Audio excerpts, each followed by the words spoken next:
possibilità molto elevate. Esatto. Allora, riprendiamo un po' il discorso, però con Zato volevo passare la parola, senza buttarlo troppo sugli aspetti politici, ma oggettivi, perché l'estero conta, in quanto è stato in tutto questo sistema, le nostre imprese, quelle che vanno avanti, comunque, chiedo conferma anche all'Unione Camere, hanno a che fare con l'estero, bene o male, altrimenti... Certo. Credo, Cesaro, che l'estero conti anche per voi. Io lavoro no? solo con l'estero, per cui voglio dire... La conferma è qua. Non potrei dire altrimenti. Non ricorre alle banche. Quanto può compromettere questo equilibrio delle aziende che lavorano con l'estero l'eventuale chiusura di Schengen che è stata minacciata? Questo che è successo quest'oggi, questo fatto gravissimo, ennesimo fatto gravissimo di terrorismo, quanto destabilizza, spaventa, perché anche la paura... sono quei fattori imponderabili, era un po' come lo spread, no? Anche o i dati dei valori di mercati, reazione negativa dei mercati finanziari, è successo l'attentato, compromette tutto, insomma. Quindi voglio capire anche questo, perché le imprese che si stanno affacciando all'estero hanno paura, cioè devono farlo, vogliono farlo, ma hanno paura, ed è corretto che sia così, insomma. Che cosa si può dire a questo riguardo? Io non so, cerco anche di essere controcorrente, così almeno, ma vi cito fatti personali avvenuti. Sì, non vi piacciono io gli sono esempi. stato a Tripoli con una sparatoria, quindi poco più di un anno e mezzo fa. E imprenditori che conosco erano a Kiev nel momento in cui ci sono state le battaglie, imprenditori che erano lì per lavoro. Chi fa all'estero questo lo sa. Altri amici miei sono in Kurdistan con degli impianti che li stanno installando e lavorano. Dico questo per io dire ero, cosa. quando Ben Ali lo stavano defenestrando, io ero in Tunisia lì bloccato per 3 settimane. Benissimo. Ditemi dove andate voi che io faremo un'altra strada. No, noi portiamo bene perché... No, ma però magari vengo un mese dopo io, dai. Vabbè. Dico questo per dire cosa? 2 osservazioni. La prima, lo diceva mi sembra prima, azioni di intelligence. Scusate, entro un po' sul tecnico perché sul piano politico mai faccio 2 battute solo dopo, ma volevo così, spero di poter dare un contributo. 1. L'azione di intelligence, questa è la prima considerazione fondamentale che noi dobbiamo fare tutti i santi giorni. Quando dico azione di intelligence è giornaliera, perché il fatto che succeda oggi a Bruxelles, però cosa vuol dire? Non vado più a Bruxelles.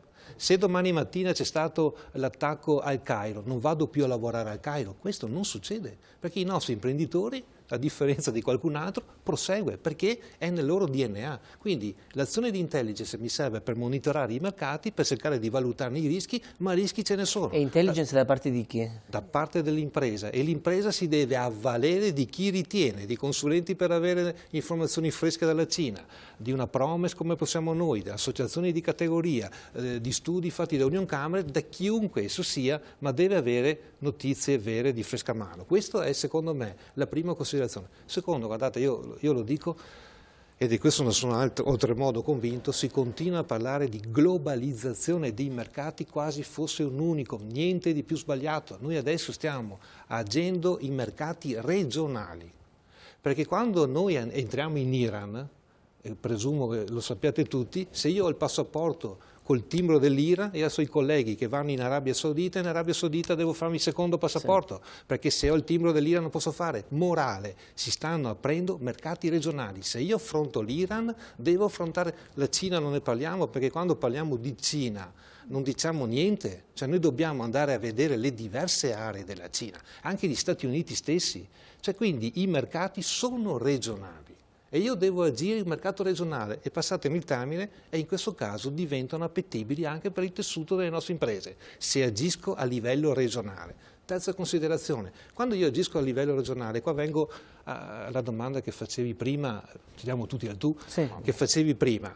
Cosa dobbiamo fare? Quali sono, diciamo, oltre alla seconda domanda che avevi tentato di fare a Donofrio, oltre all'intelligence, ma cos'è che devo fare ancora? Beh, io mi sento di dire che abbiamo 2 punti di forza, vale anche nel settore dei trasporti, la flessibilità e l'unicità. Lì noi battiamo i cinesi, chiedo perdono all'amico cinese, ma se noi abbiamo una forza nei mercati internazionali non è nella grande quantità, perché i cinesi ci fanno secchi, ma sulla personalizzazione e sulla flessibilità del prodotto e sulla unicità del prodotto è la forza del Made in Italy.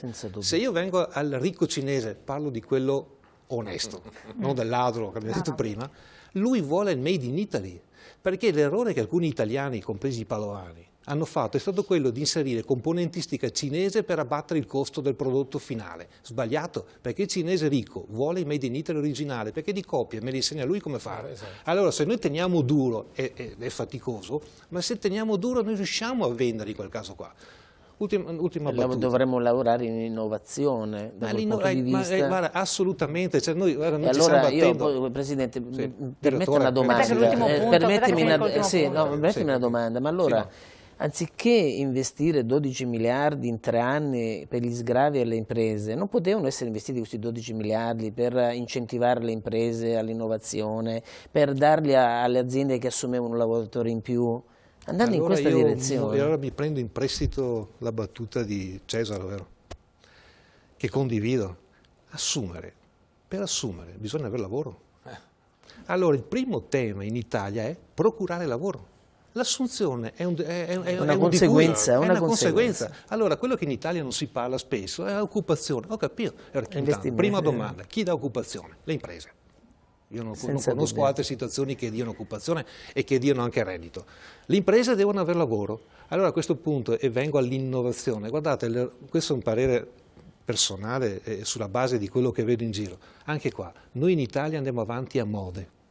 A noi piacciono tanto gli slogan, start-up.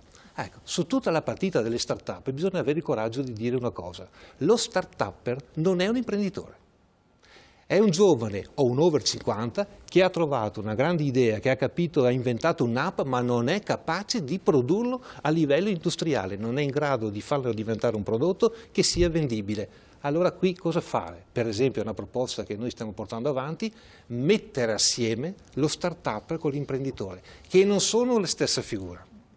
Lo start-up, quindi creatività e progettualità. Ed l'imprenditore non lo impari a scuola, l'imprenditore è una vocazione, è nell'animo. Come è vero che il figlio dell'imprenditore non è mica vero che è bravo, allora conseguentemente noi dobbiamo fare in modo di favorire come? Attraverso campus, attraverso luoghi che mettono assieme queste figure e fare in modo che qua vengo a quell'ottimismo fra virgolette e cominciare a portare esperienze positive. Cioè io domani mattina sono a Verona, anzi a San Giovanni Lupatotto con Giovanni Rana, perché lo porteremo a Padova a discutere come ce la si fa a vincere. Cioè a un certo punto qua bisogna che i nostri imprenditori comincino anche ad avere l'opportunità di sentire che ce la si può fare. Ultima battuta sulla legalità.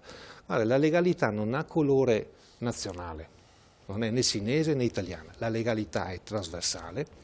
Però noi quando la reclamiamo, quando la vogliamo e quando la auspichiamo dobbiamo essere consapevoli tutti. E non ha colore, ripeto. La legalità dovrebbe essere la precondizione per poter lavorare tutti meglio. Dopodiché in Italia ti dicono che questa vale 230 miliardi di togliere la legalità. Se c'è chi vende prodotti in maniera illegale o c'è qualcuno che li acquista. Bravissimo, perché dopo la ricettazione è tutto dire. Una battuta su quello che succede all'estero, io non so se questo sia un modello, qua mi rivolgo a Fabio Di Stasio che opera sul credito.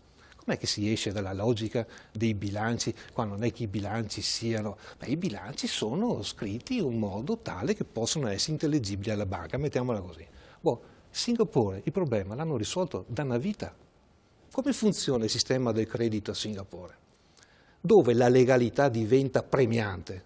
Quando io vado in banca a chiedere soldi, non è che gli do il bilancio e quindi me lo costruisco, dichiarazione di redditi.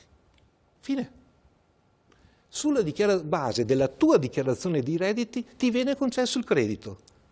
In Singapore non si evadono le tasse, per 2 motivi. Uno, perché sono a misura umana, 25%. Anche quello. E però il secondo grande motivo, ve lo dico perché lavoriamo a Singapore, il secondo grande motivo, perché c'è la certezza della galera.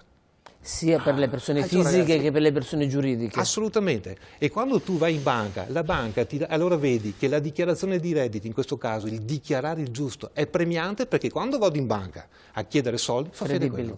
Io non so se in Italia mai arriveremo a questo, però vuol dire eliminare il nero, avere un paese legale e certezza della pena. Non possiamo avere, come giustamente diceva prima che Cesare, quando noi la giustizia italiana, scusa, entro un po' nella politica anche io ormai, quando la giustizia italiana, allora io che vanto un credito, devo aspettare 10 anni e ho la certezza di non avere la certezza neanche di recuperare i soldi, cioè tu capisci, e ci verso l'IVA e devo anche anticipare le tasse, tu capisci che il meccanismo lì non va. L'obiezione che il politico di destra, di sinistra, di centro ti fa, ma abbiamo il debito pubblico. E noi io in il Italia debito pubblico non lo considero io. Dobbiamo far fronte a questo. Male, e quindi no, Presidente, anche adesso quando vai in aumentato. banca, dice io vado in banca e chiedo un mutuo, qualcosa, comunque devo presentare la mia dichiarazione. Supportato, però allora io sulle banche non voglio. Allora no, aspetta io che faccio solo una battuta solo sulle banche. E questo lo dico perché anch'io ho i 30 anni passati e seguivo anche i confidi. Allora lì bisogna dirsela tutta sulle banche. Uno, le banche non hanno fatto quello che avrebbero dovuto fare, l'hanno fatto in una fase storica e nel nostro territorio l'hanno fatto, hanno sostenuto il processo di sviluppo delle imprese. C'è stato un periodo positivo e l'hanno fatto. Poi non hanno la capacità tecnica interna, non confondiamo le merchant bank. Le nostre non sono merchant bank, le nostre non sono mai state in grado di valutare i progetti. Era tutto un lavoro fatto in famiglia, per cui diciamo a quel tempo andava bene. Io mi consento solo una battuta, e questa un po' scivola sulla politica. Mi preoccupa personalmente un messaggio che sta venendo fuori in questi tempi a causa della illegalità della gestione delle banche, perché Popolare di Vicenza, Veneto Banca, lì ci sono dei problemi di amministratori che vanno perseguiti e come è stata anche la Banca Etruria. Il messaggio però sotterraneo che sta venendo fuori, io su questo ho le mie riserve, è che sembra che a questo punto la soluzione di tutti i problemi sia la grande banca. Smantellando tutto il sistema delle medie banche. Io su questo non sono d'accordo. È l'obiettivo questo? È l'obiettivo. Allora, devo dare la parola, no, un attimo solo perché voglio farla parlare, però la pubblicità che mi incombe. Quindi pubblicità, poi andiamo velocemente. Sì, prego. Andiamo un attimo.